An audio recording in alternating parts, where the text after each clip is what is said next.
हम सब मतलब दिन भर इंटरनेट इस्तेमाल करते हैं, है ना? बिल्कुल। पर एक सवाल है कि क्या हम जो देखते हैं वही पूरा इंटरनेट है, या इसका एक बहुत बड़ा हिस्सा हमारी नजरों से, हमारी पहुंच से पूरी तरह छिपा हुआ है? ये सवाल तो दिमाग में आता ही है और इसका जवाब है हाँ, इंटरनेट का एक बहुत बड़ा हिस्सा छिपा हुआ है। अच्छा। ज्यादातर लोग जिसे इंटरनेट समझते हैं वो एक तरह से समंदर की सतह जैसा है, जबकि असली गहराइयां तो नीचे हैं। बिल्कुल।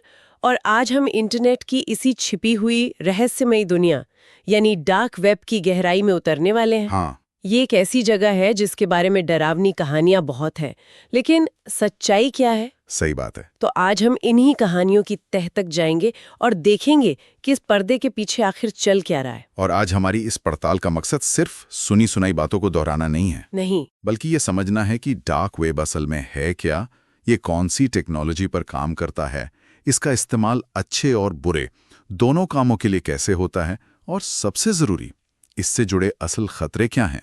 तो शुरुआत सबसे बुनियादी सवाल से करते हैं। डार्क वेब इंटरनेट का वो कोना है जहां गूगल क्रोम, सफारी या हमारे आम ब्राउजर नहीं पहुंच सकते। वहां जाने के लिए एक खास दरवाजा, एक खास चाबी चाहिए। तो चलिए इस दरवाजे को खोलते हैं। बिल्कुल। तो इसे समझने के लिए मेरे ख्याल से सबसे पहले इसकी टेक्नोलॉजी को समझना होगा। हाँ।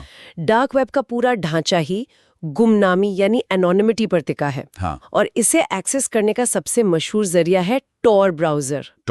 टॉर का मतलब है दी अनियन राउटर। और इसका नाम अनियन यानी प्याज वो यूं ही नहीं रखा गया है। ये नाम ही है, एक तरह से इसकी पूरी काम करने की प्रक्रिया को समझा देता है। हाँ, यहीं पर बात दिलचस्प हो जाती है। जैसे प्याज में एक के ऊपर एक कई परतें होती हैं, टॉर ब्राउजर भी हमारी पहचान यानी हमारे कंप्यूटर के आईपी एड्रेस को दुनिया भर में फैले कई वॉलंटियर सर्वरों की परतों के बीच से घुमाकर भेजता है। हाँ, और हर सर्वर पे डेटा की एक और परत जुड़ जाती है और वो एन्क्रिप्ट हो जाता है। तो इसका नतीजा क्या होता है? नतीजा ये होता है कि जब आपका डेटा आखिरी मंजिल तक पहुंचता है तो कोई भी ये नहीं बता सकता कि वो शुरू कहां से हुआ था। अच्छा। ये आपकी डिजिटल पहचान पर एक नकाब डाल देता है, जिससे आपको ट्रैक करना लगभग नामुमकिन हो जाता है। लेकिन लगभग शब्द यहाँ बहुत जरूरी है ना? बहुत जरूरी। क्योंकि हमारे स्रोत ये भी बताते हैं कि अगर कोई यूजर टॉर इस्तेमाल करते हुए कोई छोटी सी भी गलती कर दे, हाँ, जैसे अपना असली जीमेल अकाउंट लॉगिन कर ले, तो टॉर की सारी सुरक्षा एक झटके में बेकार हो सकती है। बिल्कुल, ये टेक्नोलॉजी आपको गुमनाम रखती है, लेकिन आपकी गलतियों से नहीं बचा सकती।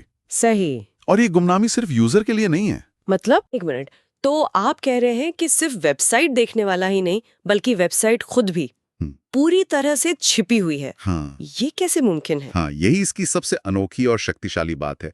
इन वेबसाइटों को कहाँ होस्ट किया गया है, उनका सर्वर किस देश में है, ये जानकारी भी छिपी होती है। अच्छा। इसे हिडन सर्विसेज कहते हैं। ये दो तरफा गुमनामी है। दो तरफा गुमनामी। न तो वेबसाइट को पता है कि उसे कौन देख रहा है, न देखने वाले को पता है कि वेबसाइट कहाँ से चल रही है। वाह, मतलब पूरी तरह से एक गुप्त दुनिया। बिल्कुल। और यहाँ पर एक बहुत ही हैरान करने वाली बात पता चलती है। इस टॉर टेक्नोलॉजी को, जो आज दुनिया भर की सरकारों के लिए सिरदर्द बनी हुई है, ये टेक्नोलॉजी की दुनिया का एक बड़ा विरोधाभास है।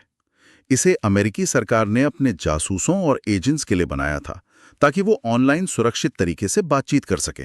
अच्छा। लेकिन आज यही टेक्नोलॉजी उन पत्रकारों और एक्टिविस्ट को ताकत दे रही है जो उन्हीं जैसी ताकतवर सरकारों के खिलाफ आवाज उठाते हैं। तो फिर सवाल ये उठता है कि इस शक्ति का इस्तेमाल होता कैसे है? लोग करते क्या है इस छिपी हुई दुनिया में? हाँ, आम धारणा तो यही है कि ये सिर्फ अपराधियों का अड्डा है। ये धारणा सच है, लेकिन अधूरा सच है। अधूरा सच? हर टेक्नोलॉजी की तरह डार्क वेब भी एक दोधारी तलवार है। इसका इस्तेमाल इस बात पर निर्भर करता है कि ये किसके हाथ में है।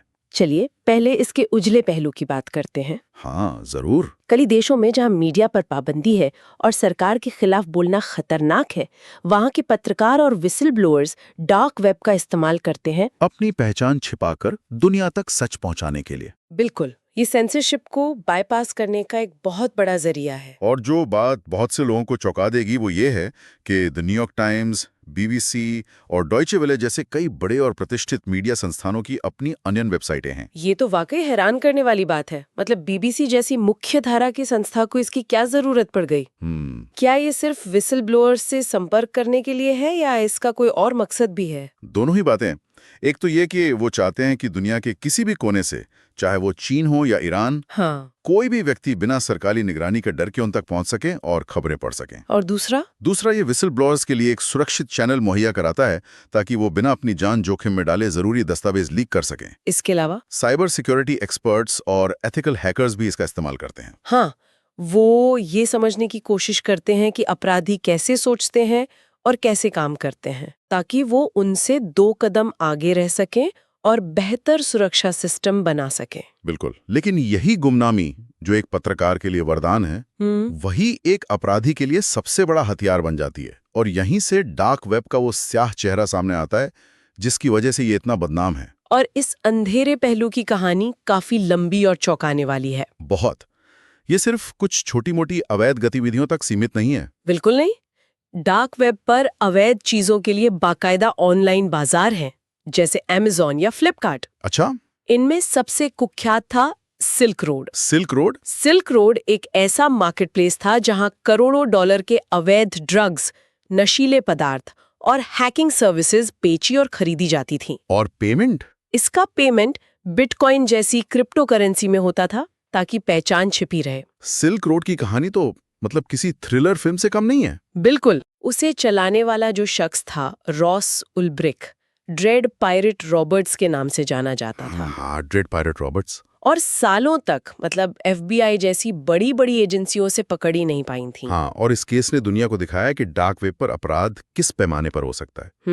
हालांकि सिल्क रोड को बंद कर दिया गया और रॉस उल्ब्रिक्ट आज जेल में है, लेकिन उसकी जगह दर्जनों नए बाजार खुल गए। तो मतलब आज भी वहाँ अवैध हथियार, चोरी किया हुआ डेटा, जैसे लाखों लोगों के credit card number, bank details, Aadhaar card की जानकारी, पासवर्ड्स भी, और पासवर्ड्स खुलेआम बिकते हैं। और सिर्फ इतना ही नहीं, वहाँ हैकिंग की सेवाएं भी मिलती हैं। हाँ। मतलब आप किसी को पैसे देकर उसका सोशल मीडिया अकाउंट हैक करवा सकते हैं या किसी कंपनी के नेटवर्क पर हमला करवा सकते हैं। अपराध को एक सर्विस की तरह बेच रहे हैं। सही। और सबसे ज्यादा चिंताजनक बात यह है कि मानव तस्करी, नकली दस्तावेज बनाना और कई घिनौनी और अमानवीय सेवाएं भी वहां मौजूद हैं। हमें ये साफ कर देना चाहिए कि इन गतिविधियों में किसी भी तरह से शामिल होना न सिर्फ अनैतिक है, बल्कि एक गंभीर अपराध है जिसके बहुत बुरे नतीजे हो सकते हैं। ये सब सुनकर तो एक ही सवाल मन में आता है, तो क्या डार्क वेब का इस्तेमाल करना सुरक्षित है? अच्छा सवाल है। तकनीकी रूप से आप गुमनाम हैं,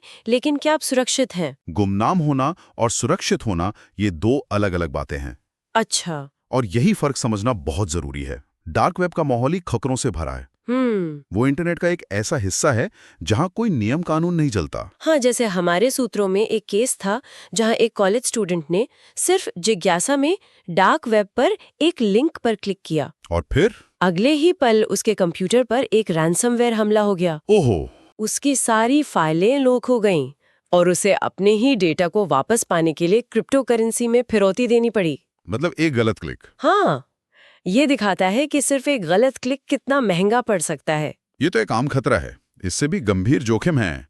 आपका पूरा डिवाइस, चाहे वो कंप्यूटर हो या फोन, हैक हो सकता है। अच्छा? हैकर्स आपकी निजी जानकारी, आपकी तस्वीरें, आपके बैंक अकाउंट की डिटेल्स चुरा सकते हैं और फिर आपको ब्लैकमेल कर सकते हैं। और एक बहुत बड़ी गलतफहमी लोगों में ये है कि वहाँ उन्हें कोई देख नहीं रहा। बिल्कुल, जबकि सच्चाई ये है कि दुनिया भर की कानून लागू करने वाली एजेंसियां, जैसे FBI, इंटरपोल, हाँ, और भारत की भी कई एजेंसियां इन अवैध साइटों पर लगातार नजर रखती हैं। कई बार तो वो खुद ऐसी साइटें बनाकर अपराधियों को पकड़ने के लिए जाल बिछाती हैं, जिन्हें हनीपॉट कहा जाता है। हनीपॉट?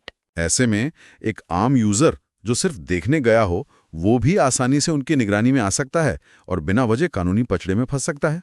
तो अगर हम इसे भारत के संदर्भ में देखें तो यहाँ कानून क्या कहता है?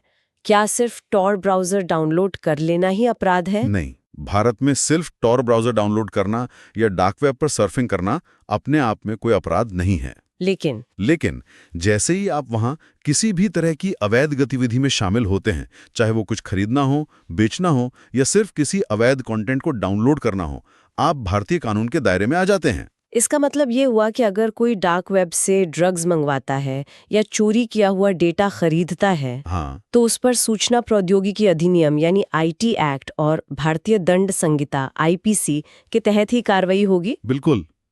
कानून इस बात में कोई फर्क नहीं करता कि अपराध सरफेस वेब पर किया गया है या डार्क वेब पर।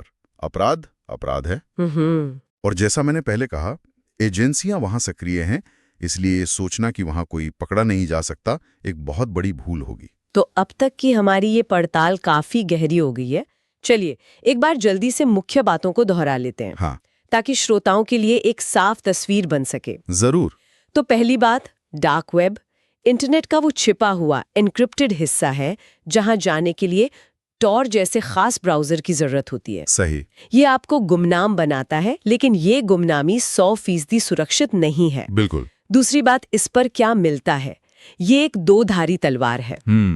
एक तरफ ये पत्रकारों और एक्टिविस्ट के लिए आजादी का एक जरिया है, तो दूसरी तरफ ये ड्रग्स, हथियार, चोरी के डेटा और दूसरे अपराधों का एक बहुत बड़ा बाजार भी है। तीसरी और सबसे अहम बात, इसके खतरे क्या हैं? हैकिंग, वायरस, रैंसमवेयर, डेटा चोरी और सरकारी एजेंसियों की निगरानी में आने का खतरा हमेशा बना रहता है। हाँ, गुमनाम होने का मतलब सुरक्षित होना नहीं है। बिल्कुल। और आखिर में भारत में कानूनी स्थिति क्या है? डार्क वेब पर सर्फिंग करना गैर कानूनी नहीं है। लेकिन वहां की जाने वाली कोई भी अवैध गतिविधि भारतीय कानून के तहत एक गंभीर अपराध है, जिसकी सजा भी बहुत सख्त है। तो कुल मिलाकर हम कह सकते हैं कि डार्क वेब अपने आप में सिर्फ एक टेक्नोलॉजी है, ना अच्छी ना बुरी। सही। लेकिन इसका माहौल एक अनियंत्रित और खतरनाक जगह जैसा है, जहां गुमनामी का फायदा उठाने वाले हर तरह के लोग मौजूद हैं। बिल्कुल। और अगर हम इसे और बड़े स्तर पर देखें, तो डार्क वेब का अस्तित्व डिजिटल युग के सबसे बड़े सवाल को सामने लाता है। और वो सवाल क्या है? निजता यानी प्राइवेसी और सुरक्षा यानी सिक्योरिटी के बीच का तनाव। एक तरफ हमें अपनी बातचीत और डेटा को सुरक्षित रखने के लिए निजता चाहिए, दूसरी तरफ इसी निजता का